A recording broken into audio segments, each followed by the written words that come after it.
Saravá, meus irmãos de fé, sejam muito bem-vindos ao nosso canal. Salve o meu Congá, salve o seu Congá, salve todos os nossos guias, orixás e protetores. Pedimos licença para trazer o conteúdo de hoje. Vocês ainda talvez não me conheçam, mas eu deixei aqui, está escrito aqui embaixo, o meu nome, quem eu sou e meu trabalho. Quem quiser conhecer mais o meu trabalho, por favor, consultem os meus livros disponíveis no site da Amazon ou da própria Apple. Você vai encontrar ali todos os meus livros. Só na Amazon você vai encontrar 11 livros de Umbanda de minha autoria disponíveis ali. Então conheçam, por favor, o meu trabalho e vocês vão conhecer a minha trajetória como escritora, como dirigente espiritual e desse trabalho que eu tenho desenvolvido desde épocas imemoriais, vamos dizer assim, desde criança, dentro da sistemática mediúnica, vamos dizer assim. Bem, hoje nós vamos falar de mediunidade. Eu assisti essa semana um vídeo muito interessante de uma menina numa famosa rede de vídeos, que eu não posso dizer o nome aqui, mas ela reclamava bastante e com justa razão, que sempre disseram para ela que ela só seria médium se fosse inconsciente. Ela tinha que alcançar a inconsciência total para ser médium.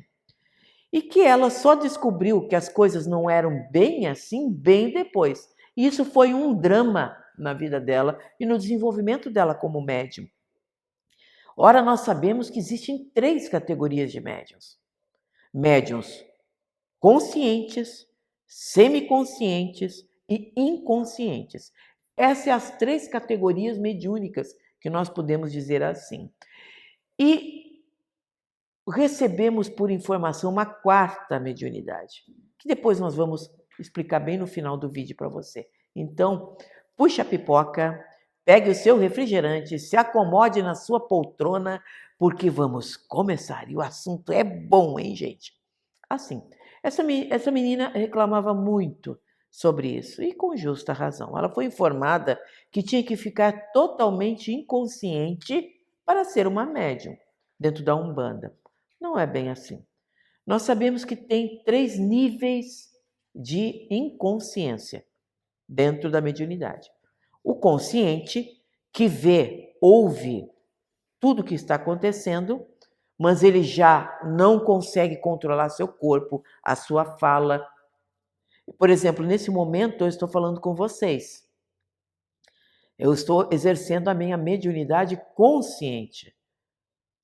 Porque, com certeza, não estou sozinha, nem você, e do outro lado, com certeza estamos acompanhados pela espiritualidade que nos assessora nesse momento. E você, do outro lado, tem a sua. Então, nós estamos perfeitamente conscientes aqui conversando. Mas isso não quer dizer que estejamos desligados da espiritualidade. Muito pelo contrário.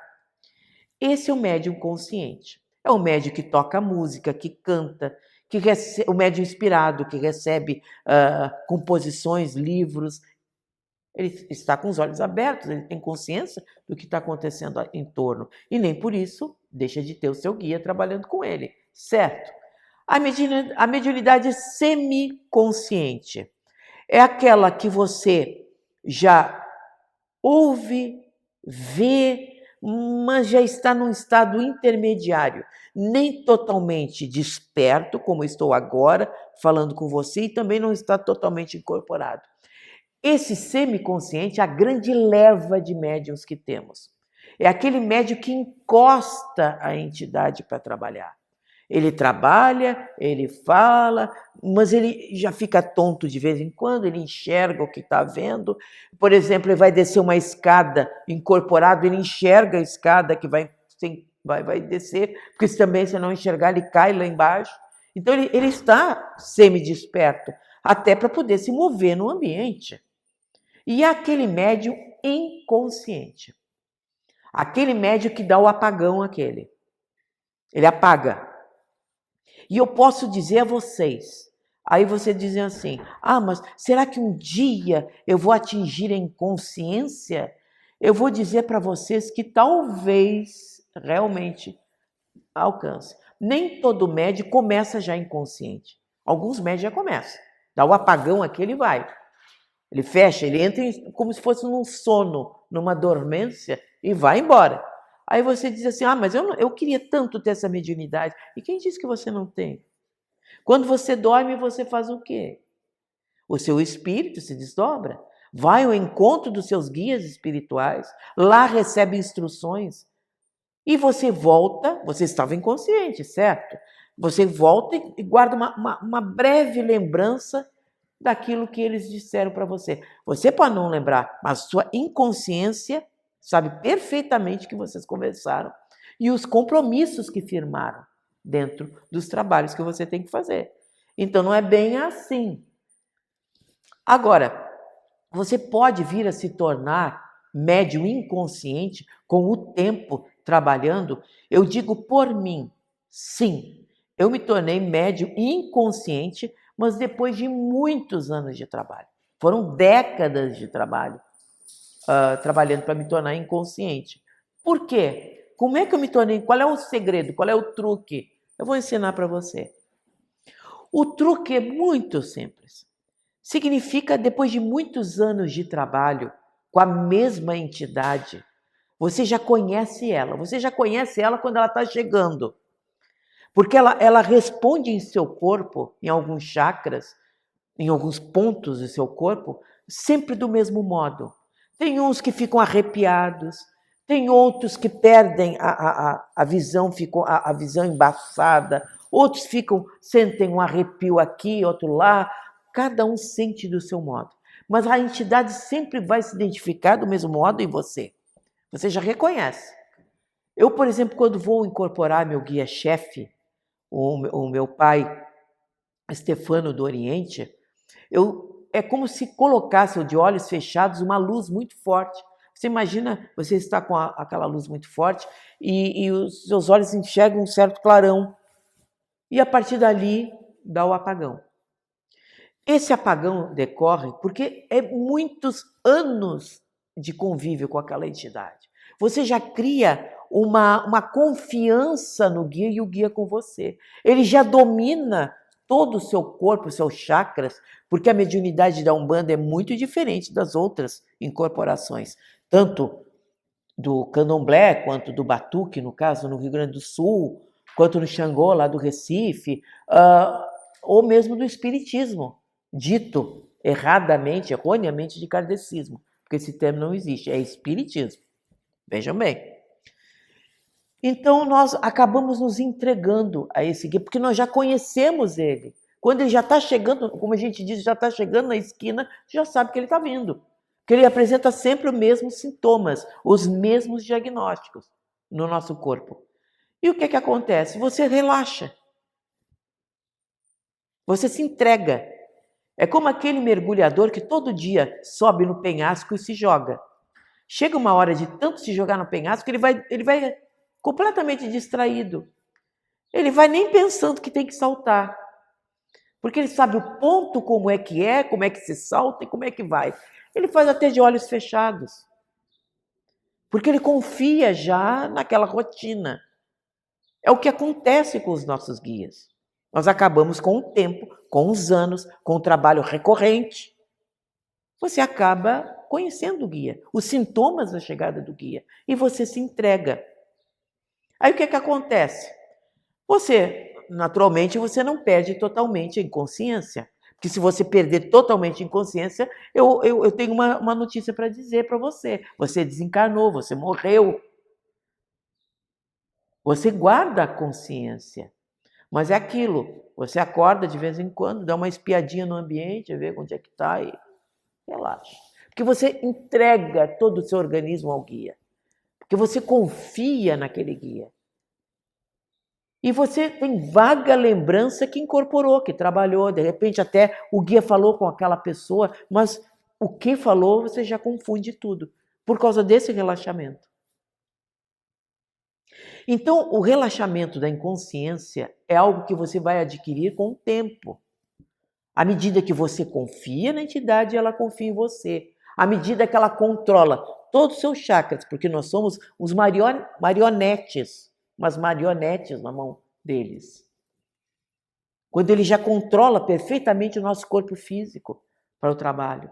Porque a Umbanda é muito diferente das outras religiões mediúnicas.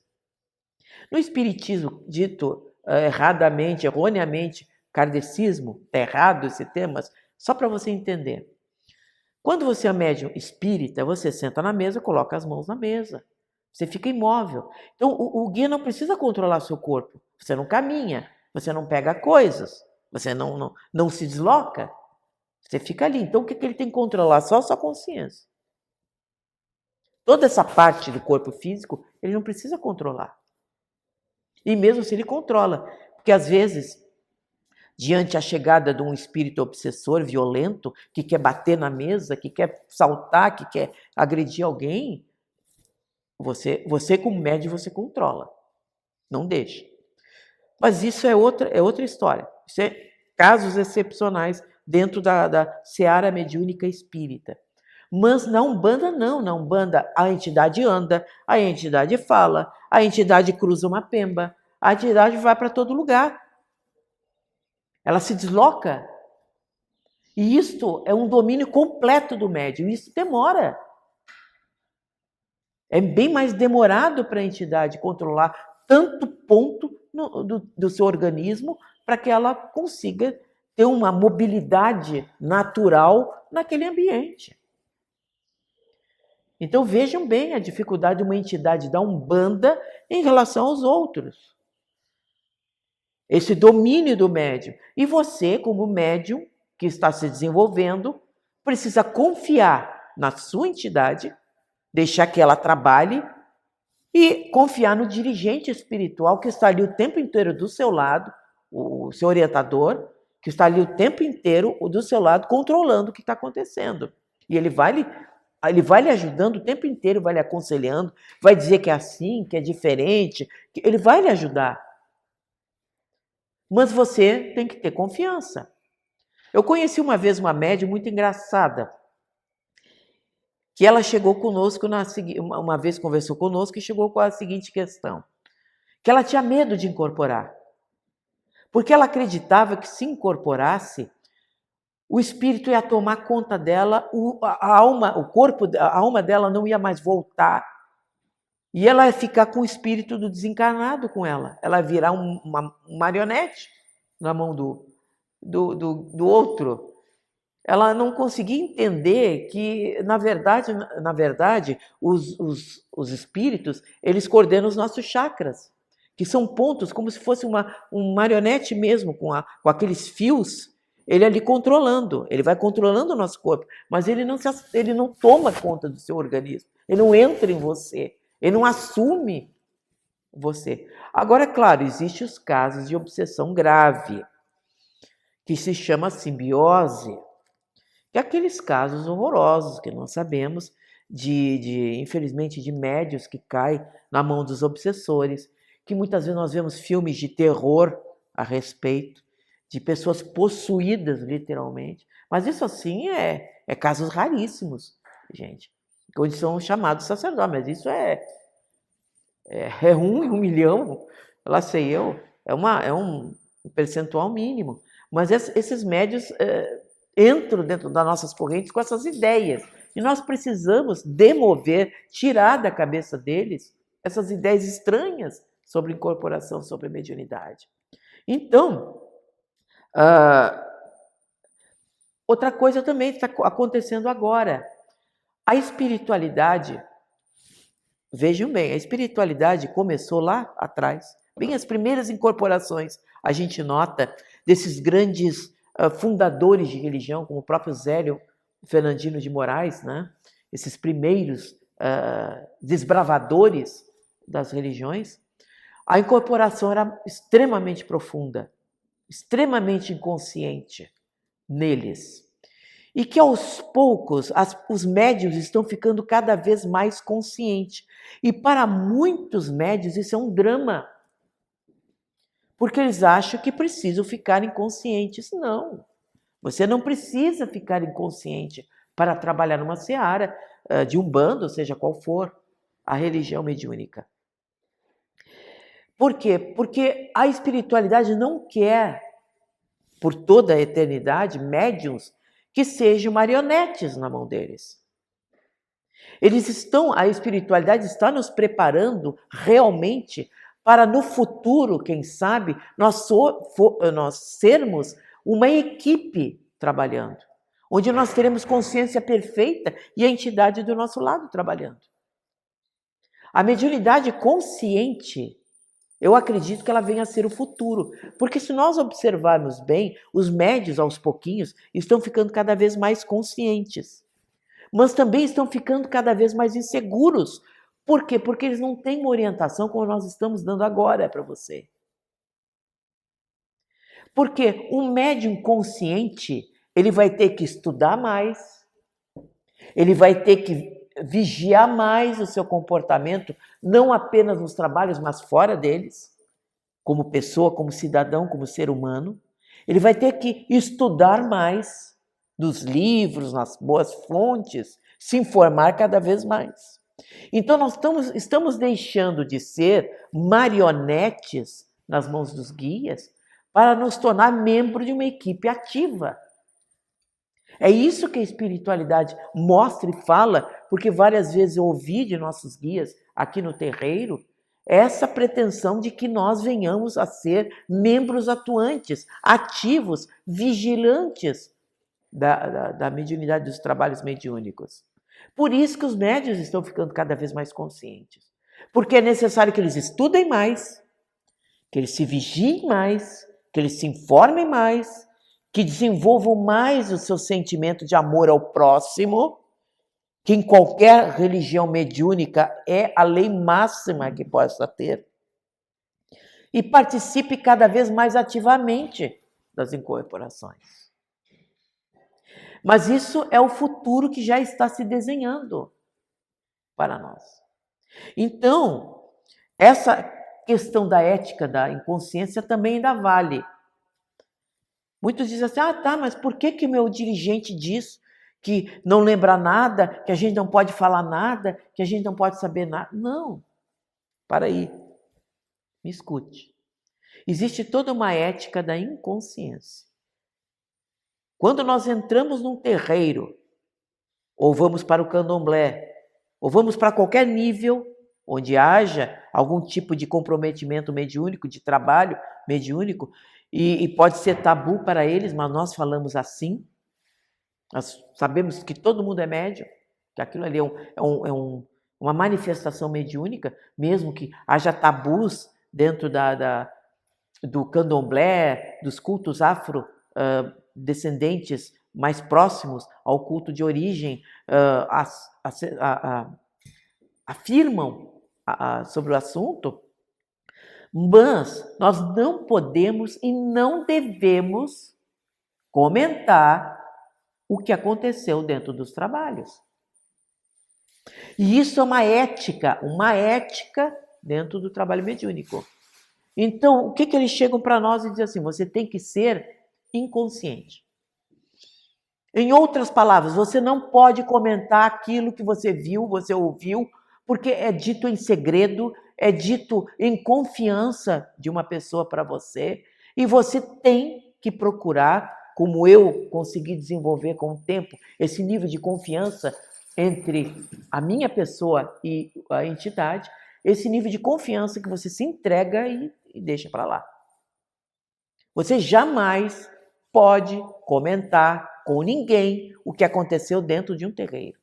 É uma questão de ética, isto. E o que eu falo de ética? É a mesma coisa que um médico que ouviu um comentário, alguma coisa muito íntima de um paciente, sai contando para todo o meio médico, para todo lugar, o que ele viu, ouviu. E ainda dizendo o nome da pobre pessoa. Vocês estão entendendo o que é a responsabilidade? Isso não nos tira a responsabilidade como médiuns. Nós temos o dever da inconsciência. A inconsciência significa não falar, não comentar, se entregar para a entidade e deixar na mão dela. Com o tempo, esse nível de confiança, como eu disse no início, vai se formar entre você e sua entidade. E aí sim, você vai ter inconsciência. Porque realmente você confia na entidade que está se manifestando. E você passa a não comentar mais sobre coisa alguma. Então, este nível de comprometimento mediúnico é importantíssimo. E diferentemente de muitos dirigentes e muitos comentaristas, pessoas que passam por aqui pelo YouTube, nós somos francos. Nós falamos olho no olho. Nós não estamos aqui para enganar ninguém. E isto é algo muito importante ao médium desenvolver. Nós seremos altamente punidos pela espiritualidade se nós nos tornar alguém que comenta as coisas que foram contadas em segredo, em confiança, dentro de um terreiro. Vocês não têm ideia, as famosas, entre aspas, surras de santo, quando a espiritualidade te larga, porque não vai lidar com um médium totalmente responsável por toda a vida e te deixa, Deus dará, para a espiritualidade menor atuar em você. Então, são coisas muito importantes. Eu vou falar uma coisa que surgiu, que o nosso irmão Cário de Xangô comentou. Antes de encerrar o nosso vídeo de hoje. A espiritualidade comentou com ele sobre mediunidade simbiótica. O que é isso, meu Deus? Mediunidade simbiótica. Aí você vai dizer assim, o que é isso? Eu nunca li isso aí em lugar nenhum. Mas ela existe. Eu não vou dizer que ela seja uma categoria diferente, mas é um nível de consciência diferente do médium com sua entidade. E que vale a pena nós comentar aqui. Que é um nível que os dirigentes de Umbanda, ou os dirigentes afro-brasileiros, os dirigentes espirituais, que incorporam naturalmente, depois de muito tempo de trabalho, muitos anos, ele desenvolve com a sua entidade. Não é do dia para a noite. Eu tenho mediunidade simbiótica e você tem um ano de incorporação. Não é isso. Para uma mediunidade assim exige muitos e muitas décadas de trabalho para você ter uma mediunidade simbiótica. Agora você deve estar curioso. O que é isso? É quando o guia cria uma verdadeira simbiose. Simbiose, vocês podem identificar, você cria uma ligação com a sua entidade, que você está varrendo uma casa, você está fazendo qualquer coisa e o guia está falando com você. Você nunca viu isso nos dirigentes antigos, especialmente? O nosso irmão Cário sempre conta um caso que vale a pena contar para vocês aqui, rapidinho, porque eu sei que o tempo está estourando. Ele conta que quando ele tinha uns 6 anos de idade, criança muito pequena, uma antiga mãe de santo, uma antiga dirigente, vamos dizer assim, de batuque sulino, que é para quem não conhece o que é batuque, o batuque é um tipo de candomblé local, né, desenvolvido nessa região do Rio Grande do Sul. Ela ficou, diz ele que ela era muito idosa, e ela ficou num canto, ali quietinha, olhando para ele, durante a visita da família. E que no final, ele é muito pequenininho, ela encostou a mão nele e disse assim, tu é de Xangô. Eu vejo teu pai contigo e ninguém vai te tirar. Aí eu pergunto, ela estava na frente de um jogo de búzios, para saber uma coisa dessas? Qual o critério que fez ela se levantar, bater na mão do nosso irmão Cário e identificar o orixá dele? Isso é uma mediunidade simbiótica. É quando os guias já estão entrelaçados com você, depois de muitos anos de trabalho, e você já está na espiritualidade e eles com você. Você passa a trabalhar e daqui a pouquinho o guia passa, diz alguma coisa, você sente a voz dele. É aquela coisa que você já está como uma raiz enterrada na terra. A terra é o guia e você é a raiz. Você já está entranhado com ele e ele vai estar o tempo todo te orientando. E se ele não orientar e ficar em silêncio, Ou é porque você não deve saber aquilo, ou ele espera que você tome uma iniciativa em relação à questão. Que você aprenda com isso, tomando iniciativas, a lição que a espiritualidade te apresenta. Olha a riqueza desse assunto, gente. Você gostou? Então, por favor, antes de sair, dê seu like. Faça seu comentário. Todos os comentários são lidos com muito respeito, com muito carinho. Agradeço muito a presença de vocês. E nos aguarde até a próxima outro assunto espetacular sobre a nossa Umbanda. Então, até a volta.